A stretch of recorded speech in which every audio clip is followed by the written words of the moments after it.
Hi, I'm Elizabeth Onnors-Keith from Hypnosis for Health. This is video number 2 of a 2-part video series entitled The 3-Step Process for Effectively Reducing Stress. In the first video, I gave the first step, which you can still watch on the same channel. But basically, the first step is just to calm your nervous system, to activate the parasympathetic nervous system, and there are many ways to do that. I share some breathing techniques that you can do to do that. The second step to effectively reducing stress is to bring awareness to all of the causes of feeling stressed. Now, you may think you know what's causing your stress. It's my job, or it's the state of the world, or it's my spouse, or whatever. But there's more to it than that, which I will expand on in a moment. But also you may have multiple stressors going on, and the more you have, the harder it is to cope. I like to break stressors down into 3 categories: physical, mental, and emotional stressors. Physical stressors are anything that taxes the body, such as being hungry, thirsty, being too hot or too cold, being tired, in pain, being sick, being overweight, needing to go to the bathroom, being in bad weather, being exposed to allergens or toxins, amongst other things. Mental stressors include intense studying, figuring out solutions for many problems in a short period of time, having to make a lot of decisions, multitasking, having a lot of responsibilities, needing to remember a lot, not understanding something and trying to decipher it, procrastination, and even clutter. All of these things tax our brains. And then emotional stressors are things such as conflict with others, the news, feeling out of integrity, and having anything that we call a negative emotion: anger, fear, sadness, resentment, grief, depression, loneliness, uncertainty, being unfulfilled. So tune in. Check in with your body to see if you need to eat or drink or rest or use the bathroom. And instead of only being in your head, check in. What are you feeling? What are you needing? And for emotional stress, inquire, what am I telling myself? What am I believing about this situation? What belief is causing the stress? Because our thoughts create our emotions. And we need to separate what's actually happening from our thoughts and our feelings, beliefs about what's happening. Are you saying to yourself, she shouldn't have said that? Or, I'm a bad person because I did that? Or, it's so unfair. What are you making the situation mean? The same event can be perceived by people differently.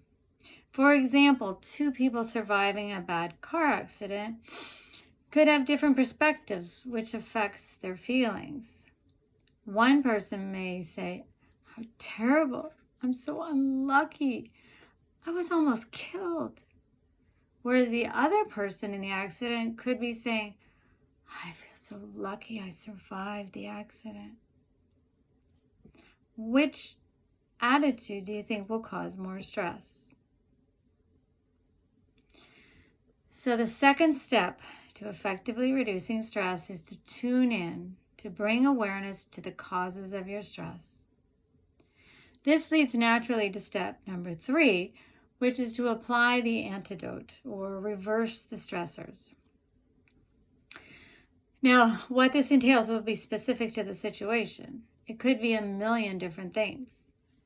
But in general, for physical stressors or stresses, you want to eliminate them as much as possible. Now, I realize you can't eliminate all physical stressors, but make it a priority to do this as much as possible, because when you push away or ignore your physical needs, they don't go away. They just lie there under the surface causing stress. For those physical stressors you can't deal with in a moment or you can't change, apply the antidote to emotions that I'm going to share in a minute. And also use step number 1. Calm your nervous system. For mental stressors, there are many tips I could give you depending on the situation. But the most important general one is to take mental breaks by doing something physical if you've been sitting for a while, or by closing your eyes and resting. Busy people tend to think they don't have time to take a break. But we can only focus intensely for 50 minutes at a time before productivity wanes. So taking the time for breaks actually increases productivity. And moving your muscles increases brain functioning. You can get up and walk around or yawn and stretch slowly for a minute. Yawning and stretching have so many benefits, including bringing oxygen to your brain and relaxing your body.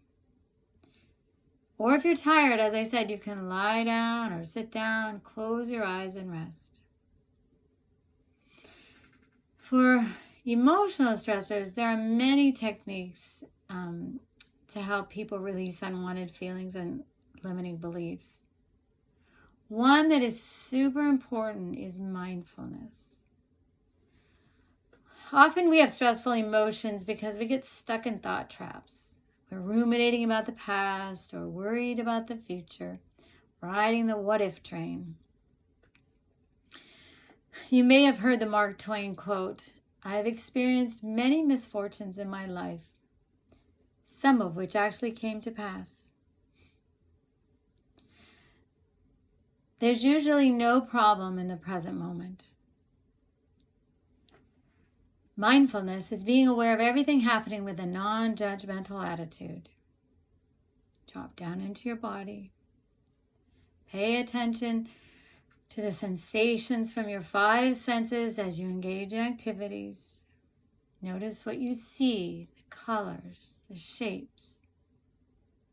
Hear all the sounds around you. Really taste what you're eating and drinking. Be aware of smells. Be aware of bodily sensations and notice your breathing. Be aware of your emotions, just allowing them to be there. You can be aware of thoughts that come up. With mindfulness, what is here in the present moment that used to seem to be a problem is now just a situation that needs to be dealt with. And objectively witnessing emotions and thoughts and what's happening in your body and around you can also bring insight into the situation, which may lead to a solution. So the 3 steps in the process to effectively reducing stress are: 1, calm the nervous system; 2, tune in to what's causing the stress; and 3, apply the antidote, reverse what's causing the stress.